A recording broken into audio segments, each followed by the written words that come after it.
Good evening and welcome to Wednesday night meeting with Reverend Lori Mack, Going Within, Practicing the Presence. My name is Bob Clow and I'm here to read the announcements to you of all the wonderful coming events at Seaside.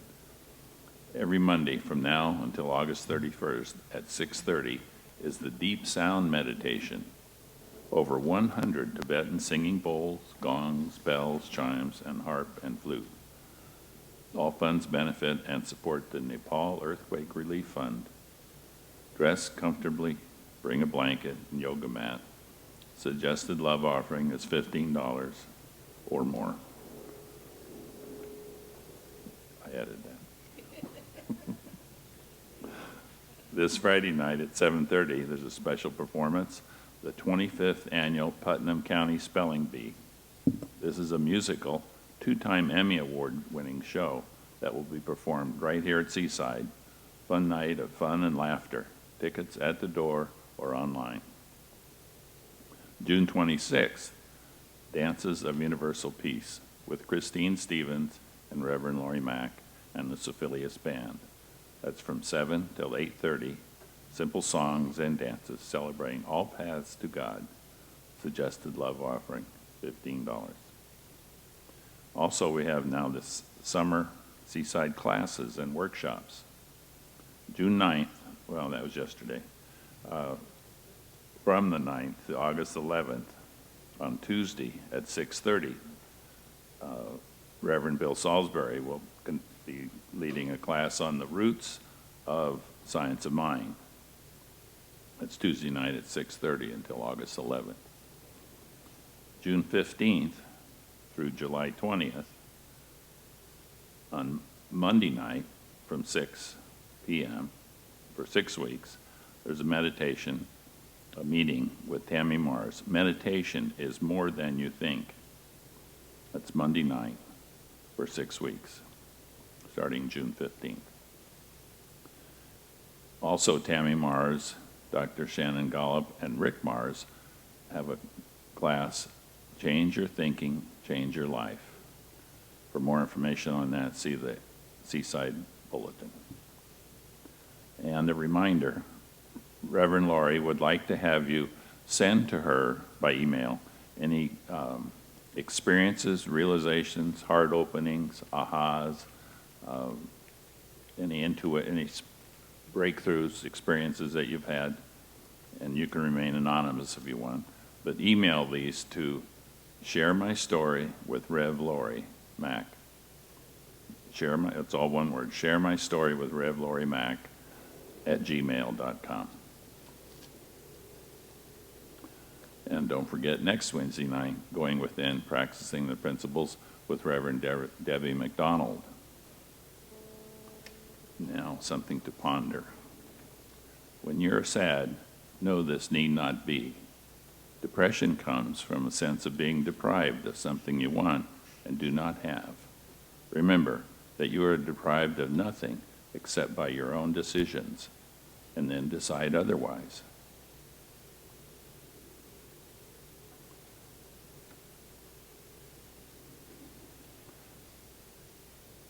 And now, our instrumentalists, Jim Bianchi on the piano and Gary Stokes on the flute. Thank you, Bob.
You, Gary Stokes. Beautiful. Welcome to Practicing the Presence. My name is Reverend Lori McMacken. We come together as one on a Wednesday night to lift you up and to allow you to become aware of the presence of God as your life and to tap into the field of infinite possibilities, infinite potentiality. This evening, when you come forward and light your candle, have an intention that something that you want to heal in your life is already healed.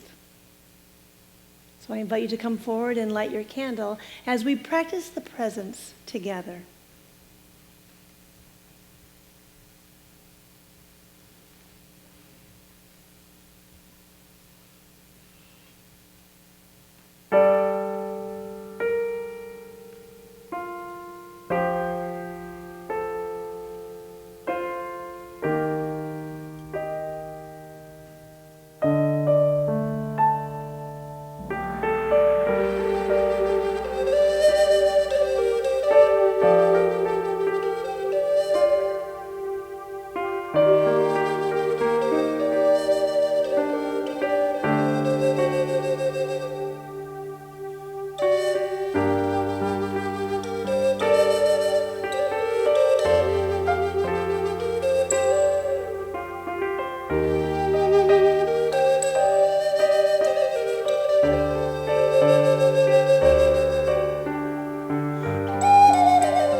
Just the silence together. So I invite you to get comfortable and close your eyes and to go within. And breathe into your heart space.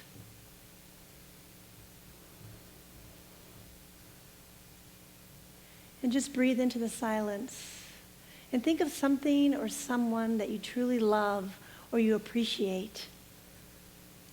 And allow this feeling of love and appreciation to expand within your heart.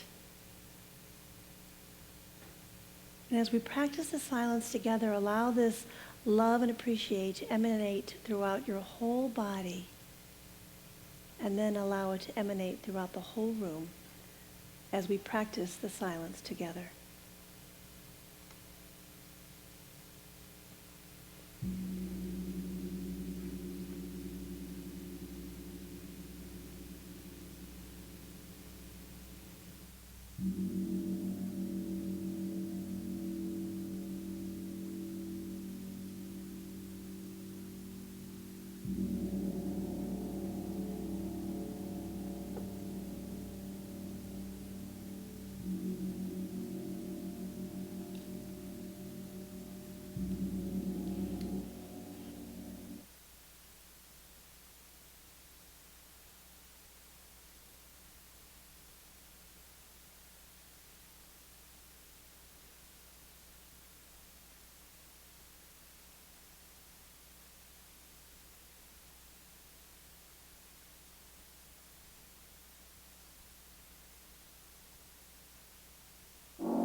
So it is with joy that I speak my word this evening, knowing that I stand at the altar of my devotion, knowing that there is one healing presence that is guided by intelligence and knows only perfection. For God is the divine givingness of the universe, and I am one with this divine evolutionary impulse. For consciousness is what I am. Consciousness is the inner sanctuary of my being. For spirit lives, loves, and expresses through each individual in this room. The divine presence can open the heart to new possibilities that have never been considered. For this is divine grace, revealing itself as our awareness is all consciousness.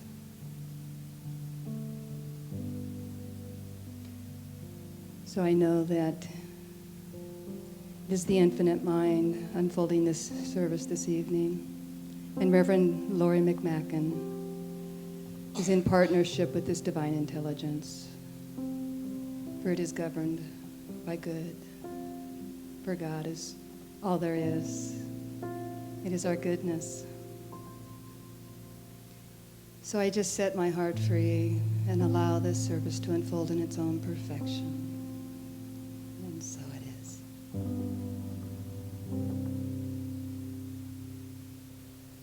So my name is Kay Samuelson, practitioner here. And Sharon De Leon is holding the light this evening, and so her and I will be at the chapel if anyone would like prayer afterwards. So my reading this evening is Joe Goldsmith. It's called The Altitude of Prayer, Living by Prayer.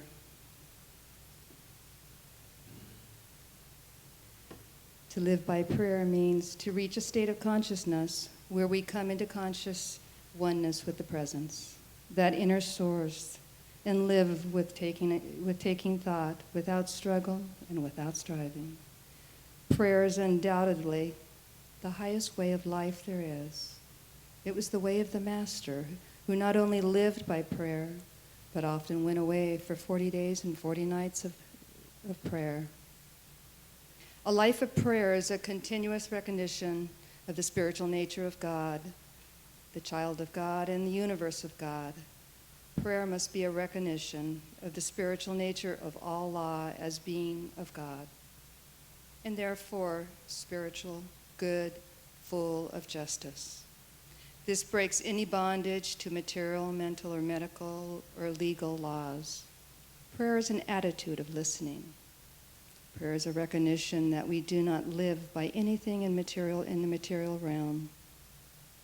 Prayer is an awareness that God is not in the whirlwind. And by the whirlwind, I mean any of the physical manifestations of air or discord. God is not in sin, disease, or accidents. God is in the still, small voice. If we want to experience the presence of God, is there any other way of attaining it than recognizing that we must hear the still, small voice? When we hear it, we receive some spiritual awareness. It does not necessarily mean an audible message, but every time that we receive some inner impulsion from the spiritual presence, the voice has been uttered, and some phase of earthly discord melts. Prayer can take the form of the recognition of God as the solution of every problem. At any time that we are aware of a problem of any nature, even on the national, international scale, let us remember that we can solve it by prayer. God is the only permanent solution, the only solution that can bring forth justice, equity, equality, or abundance. Living a life of prayer means living the life that recognizes God as the solution to every problem. We cannot meet a problem spiritually on the level of the problem. We must take away from the problem as it appears. We must turn away from the problem as it appears. The quickest way to do this is to go within to the realization that this is a spiritual universe, and therefore there must be a spiritual solution even to what appears as a physical condition, a financial situation, or a business problem. When we turn our attention within ourselves so the voice of God may be heard, the will of God may be made evident, or the presence of God may become tangible, we are living by prayer. We create a vacuum within ourselves so that we can be filled full by the presence that is within us.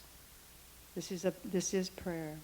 Even if there are no words, if we turn within without a word, just with a listening attitude, we are praying because we have opened a way for the still small voice to reach us. Just to close our eyes and open our ears is one form of prayer. It is listening for the way of God to be made evident. All this is prayer, and it is communion. And so it is. And so let us welcome Reverend Lori.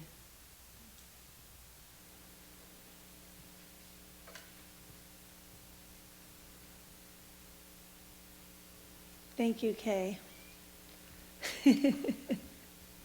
Thank you for your Chow Gong meditation. Thank you for your beautiful reading, your prayer, and most of all for your consciousness. It's mainly the practitioners here at Seaside and all over the world that are the light of the world.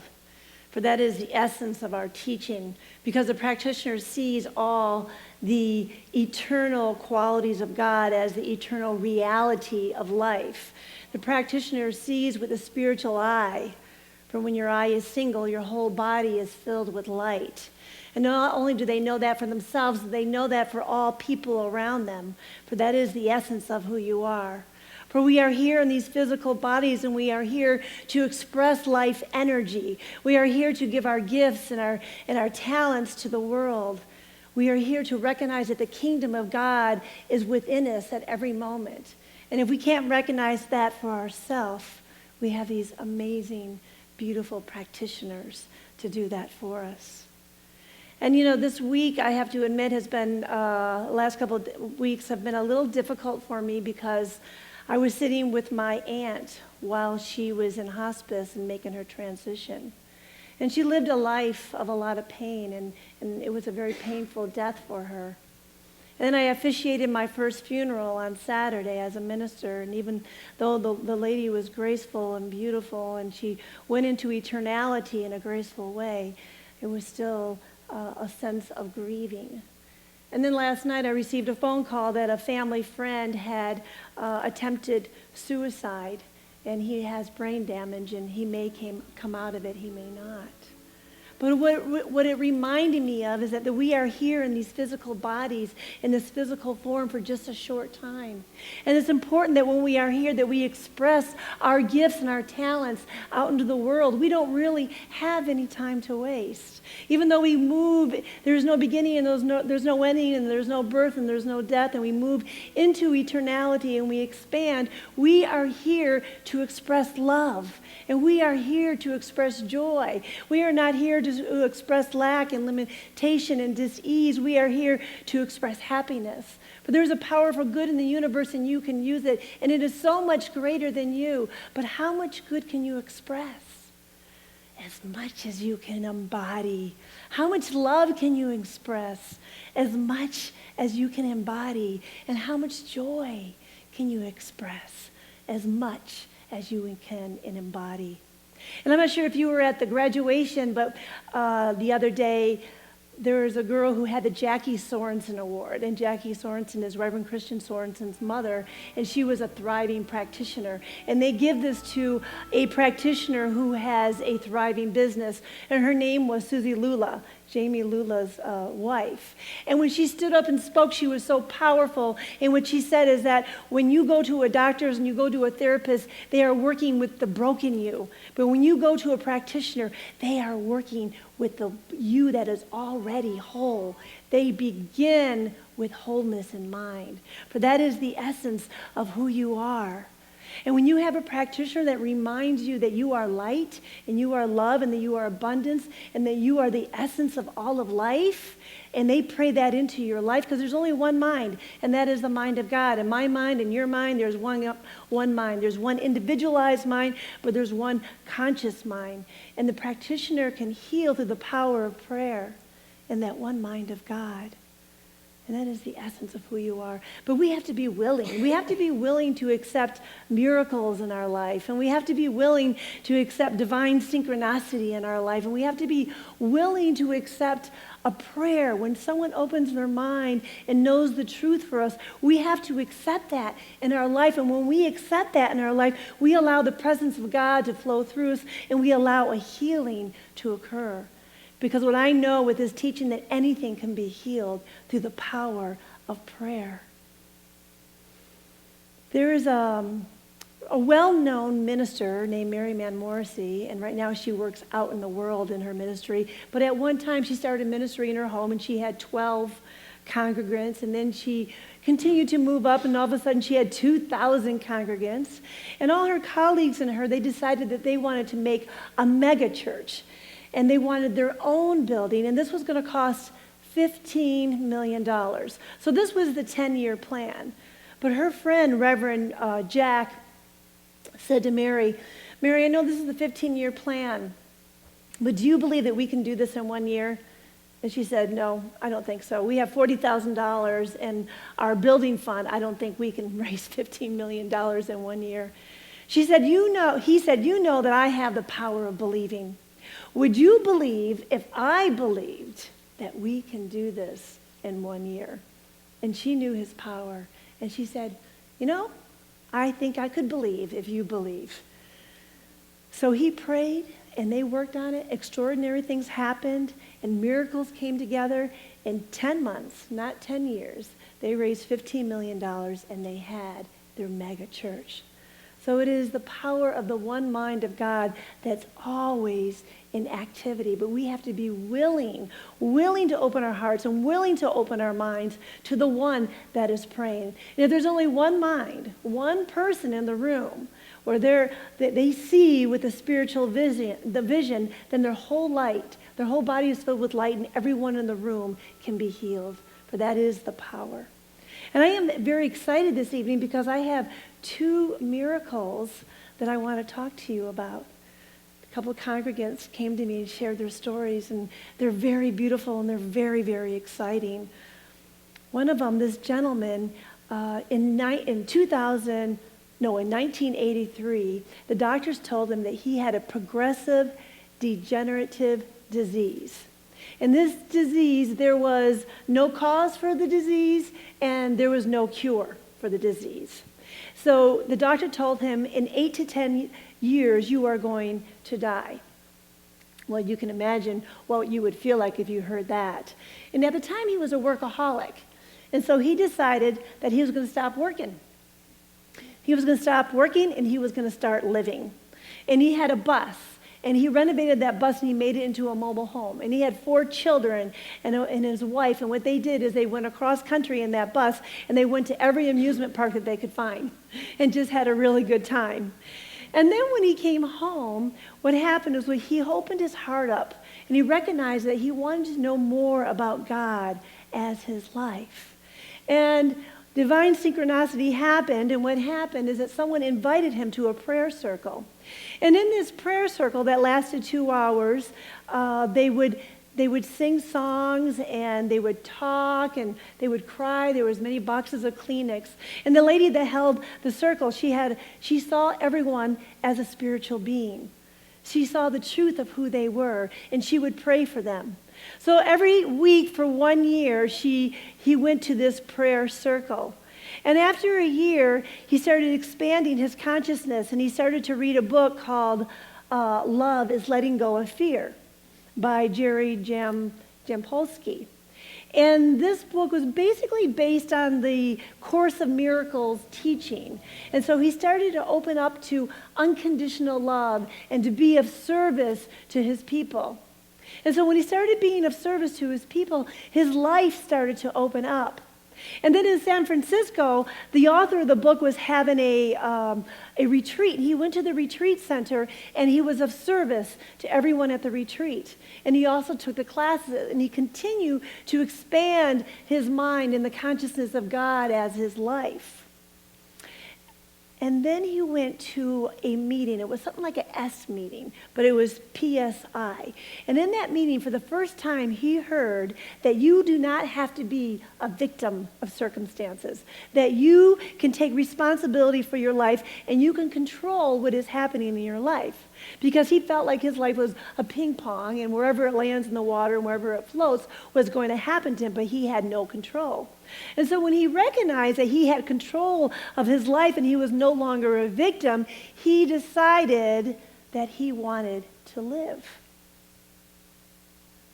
In 2005, he came to Seaside Center for Spiritual Living. And this is where the power of prayer came into his life. This is where he started with the wall of prayer on the fourth Sunday. This is where he put prayer requests in the prayer request box. This is where he was open and he was willing for miracles to happen in his life. But then he had heard a song by Bob Denver. And the song really resonated with him. And what he did is he looped the song. He listened to it over and over again. He listened to it all day long and all night long. And the song went like this. I want to live. I want to grow. I want to sing. I want to know. I want to share what I can give. I want to be. I want to live. So he embodied this over and over again. I want to live. I want to grow. I want to sing. I want to know. I want to share. I want to give. I want to be. I want to live. And this is what you call prayer without ceasing. It is beautiful. Let's give him a big hand. That was in 2005. This is 2015. 32 years later. He was willing to expand his consciousness, willing to be open and receptive to prayer, willing to learn that he's no longer a victim of life, willing to pray without ceasing. And what I know about praying without ceasing is that it works. And when you focus on only the good qualities of God, only on the eternal qualities of God of love and joy and peace and wholeness, whether you are doing it through a prayer or a song or an affirmation, it puts your mind in the right space. It opens you up to love, and it opens you up to joy. And so what I know is that a couple years ago, I was standing in the hallway and I was getting something out of the cupboard, and all of a sudden my knee went out. I was like, oh my God. Now wait a minute. That was not fair, because I didn't even get to run or dance or do anything, and my knee went out. So right away my mind was going, oh my God, I got to get ice, and I won't be able to go to my spin class, and how about my yoga? Now I'm going to have to go see the doctor. And I said, wait, stop. Stop, drop, and pray. And I stopped. I dropped to the ground, I put my hand over my knee, and I only prayed in the absolute. I knew that I was a perfect spiritual being. I was the essence of love and light, and it was moving through me, as me, and by me. For spiritual mind treatment is a movement in consciousness that you continue with words until you come to a spiritual realization of your wholeness. And I stood up, and my knee was complete, and I wasn't hurt. And I've been listening to a lot of Joe Dispenza. And when Joe Dispenza, I went to the Revelations and I heard him, and I also have been listening to his CDs and reading his books. And what he says is that we memorize our thoughts. We memorize our illness. So if something happens, so let's say if someone hurts you in some way, you continue to memorize it and memorize it and memorize it, and then you become the victim. So what I realized by stop, dropping, and praying, by praying without ceasing, when something comes into my mind, I'm not going to memorize it. I'm going to stop it, and I'm going to drop into my heart space, and I'm going to pray. Because if I allowed my knee to memorize that it was hurt, I could have gone on for weeks and weeks and weeks and saw the doctor, and all kinds of things would have happened that would not have flowed with me, right? It wouldn't have allowed me to express my gifts out into the world. And so there was a a sports player, and someone asked him, how do you make so many baskets? He was a basketball player, and this was the answer to prayer. He said when he has the ball in his hand, before he lets the ball go, it's already in the basket. Before he lets the ball go, it is already in the basket. So when you go in and you stop and you drop and you pray, you think about what it is you are looking for, and don't let the ball go until it is already in the basket. So there's another amazing story that I want to share with you about a man who is here today, Ken Walensky.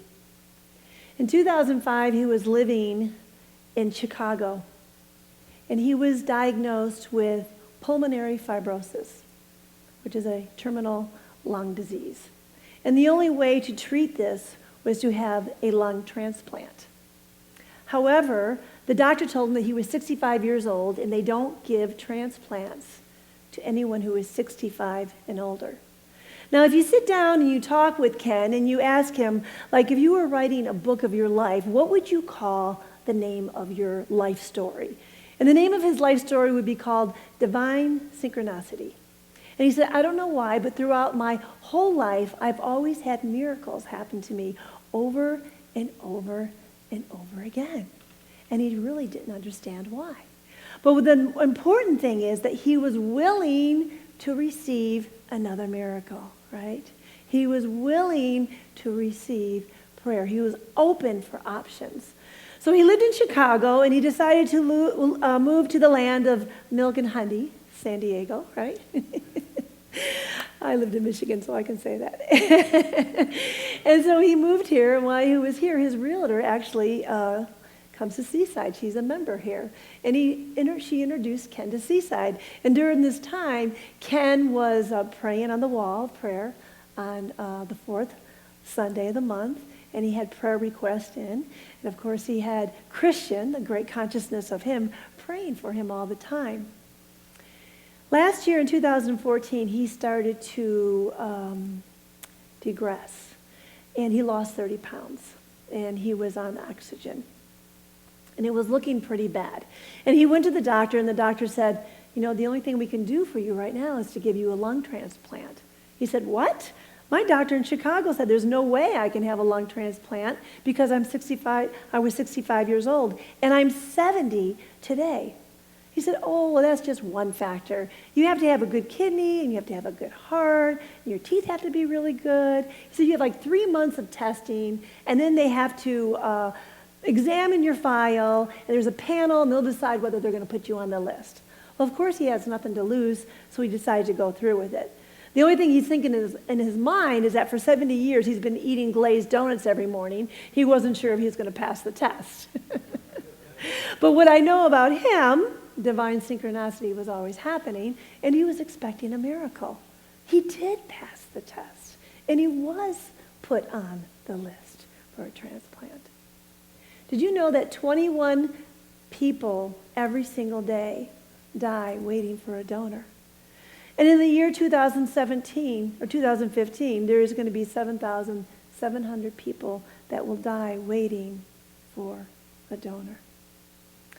On October 18th of 2014, the phone rang, and he knew before he answered that phone that there was a miracle that occurred. And there was a lung that was a match for him. A young girl who was 18 years old, she donated 5 of her body parts to 5 people because she was diagnosed with a fatal brain disease. For it was his life where he decided to believe in a miracle, where he believed in divine synchronicity, for he believed in life. And today he is still alive. And that is beautiful. So what is it in your life that you wanted to have healed? Can you believe in a miracle? Can you believe in divine synchronicity? Can you believe in expansion of consciousness? Can you believe that when someone prays for you, that you would be willing to open your heart and open your mind to their consciousness? So I invite you to go within as we come together as one. I want you to take that within your mind that you saw already healed when you lit your candle today. And I want you to hold that basketball in your hand, and as you make that shot, see it as already done, and just toss it into the basket, and knowing that it is done in the mind of God. For you are the essence of love, and you are the essence of light. You are perfect, and you are whole, and you are complete in every single way. For you are that divine quality of God. You are abundant, and you are opulent. And there are doors opening for you, unforeseen doors in every single moment. There is no disharmony or dis-ease. Everything is in perfect divine order. And I know this for you right here and right now, as I release my word into the law of mind, knowing that it is done, and so it is.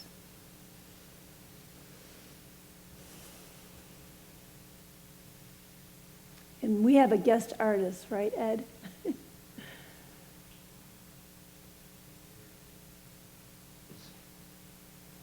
shine in the heavens.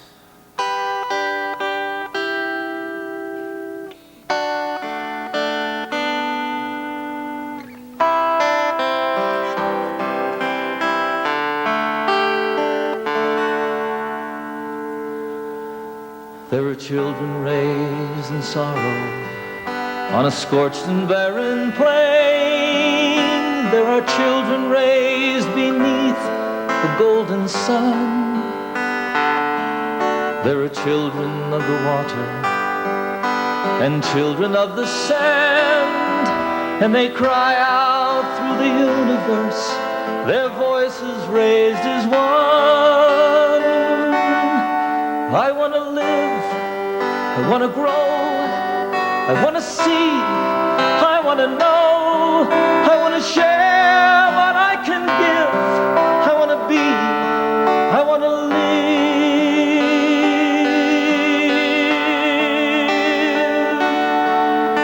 Have you gazed out on the ocean, seen the breaching of a whale? Have you watched the dolphins frolic in the foam? Have you heard the song the humpback hears 500 miles away, telling tales of ancient history, of passages and home? I want to live, I want to grow, I want to see, and I want to know, I want to share what I can give, I want to be, I want to live. For the worker and the warrior, the lover and the liar, for the native and the wanderer and kind, for the maker and the user, the mother and her son. I'm looking for my family, and all of you are mine. We are standing all together, face to face, arm in arm. We are standing on the threshold of a dream. No more hunger, no more killing, no more wasting life away. It's simply an idea, but I know its time has come. I want to live, I want to grow, I want to see, I want to know, I want to share what I can give, I want to be, I want to live, and I want to grow, I want to see, and I want to know, I want to share what I can give, I want to be, I want to live, and I want to grow, I want to see, I want to know, I want to share what I can give, I want to be, I want to live.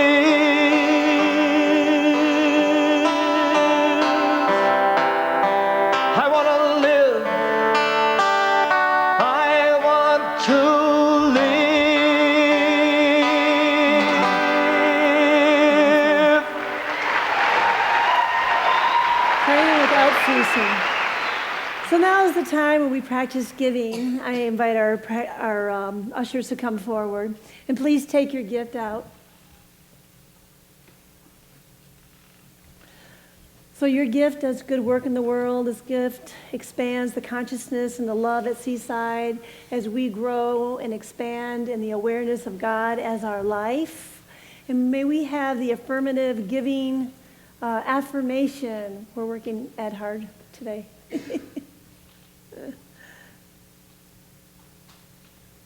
Together we say, please put your offering over your heart. Together we say, freely I give, freely I receive. I am immersed in the universal flow, knowing my gifts does good work in the world and returns to me multiplied abundantly. Thank you.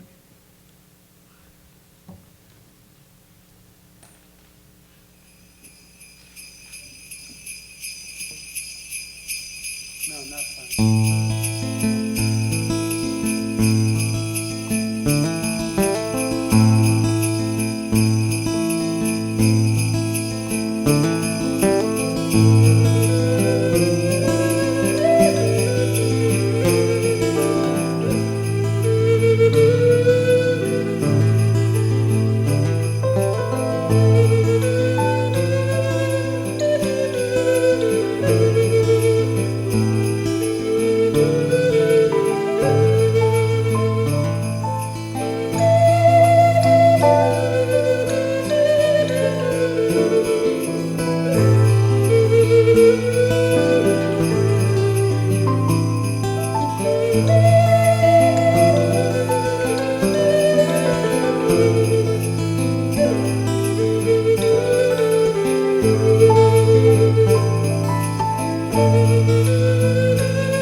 Thank you. Wantantanka Kichiyo. May the Great Spirit bless you all. It was beautiful. Thank you. So this is the time we put the healing power of prayer to work. And I'm going to invite you to bring someone into the circle of love who may need a healing in your life. And as you raise your hand, I'll call upon you and you can speak their name. And as you speak their name, I will tap the bell and we will bring them into the consciousness of love. Amber.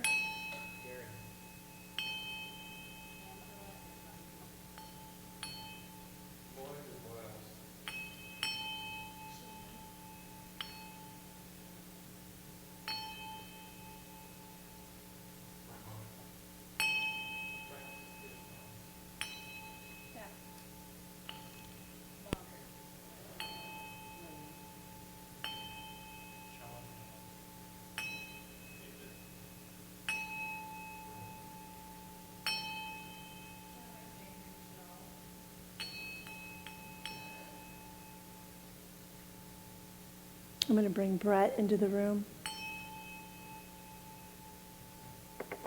So I invite you to close your eyes and go within as I recognize that one universal presence of life that's always expressing itself everywhere in its fullest. It is the essence of love and wholeness. It is a circle. In this circle there is no beginning and no end. It is eternal love and eternal light. For I know the circle of love is complete. It comprehends all. It binds all, it includes all, it binds all together with cords of everlasting love. For I cannot depart from its presence nor wander from its care. The circle of love is complete within me, and the circle of love is complete within each person that we hold high in the mind of God. I know the essence of love and light surrounds them. I know the divine arms is within them. I know that they are the perfection of spirit. Anyone who is experiencing dis-ease or disharmony, I know that they are perfect, they are whole, and they are complete.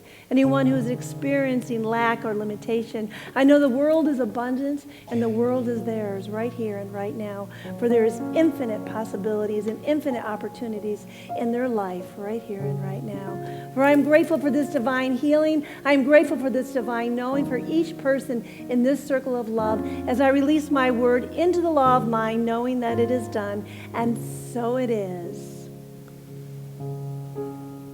On June 26th, we have the Dances of Universal Peace with Christine Stevens and myself from 7 to 8:30.